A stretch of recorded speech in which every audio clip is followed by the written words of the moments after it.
టాలీవుడ్లో ఇప్పుడు ఎన్టీఆర్ క్రేజ్ మామూలుగా లేదు. అందుకే బాబీ దర్శకత్వంలో అతను చేయనున్న సినిమా ఇంకా సెట్స్ మీదకు వెళ్లకుండానే భారీ క్రేజ్ సంపాదించుకుంది. మరో ఇంట్రెస్టింగ్ న్యూస్ ఏమిటంటే ఈ సినిమాలో నటించడం కోసం సీనియర్ నటీనటులు, ఇతర క్యారెక్టర్ ఆర్టిస్టులు ఆసక్తి చూపుతున్నారని తెలుస్తోంది. ఇక క్యారెక్టర్ ఆర్టిస్టుగా రాణిస్తున్న ఒకప్పటి హీరోయిన్ రమ్యకృష్ణ అయితే ఇందులో నటించే ఛాన్స్ రాగానే వెంటనే గ్రీన్ సిగ్నల్ ఇచ్చేసిందట. బాహుబలి సినిమాలో శివగామిగా తన సత్తా చాటుకున్న రమ్యకృష్ణకి ఈ మధ్య ఆఫర్లు వెల్లువెత్తుతున్నాయి. ఈ క్రమంలోనే తారక్ సినిమాలో ఓ కీలక పాత్ర ఉండగా దానికి రమ్యకృష్ణ సరైన న్యాయం చేస్తుందని యూనిట్ ఆమెను సంప్రదించిందట. ఎన్టీఆర్ సినిమా అనగానే ఆమె వెంటనే గ్రీన్ సిగ్నల్ ఇచ్చేసిందట.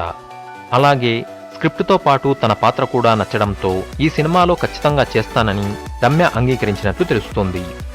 త్వరలోనే ఈ విషయమై అధికారిక ప్రకటన కూడా రానుంది.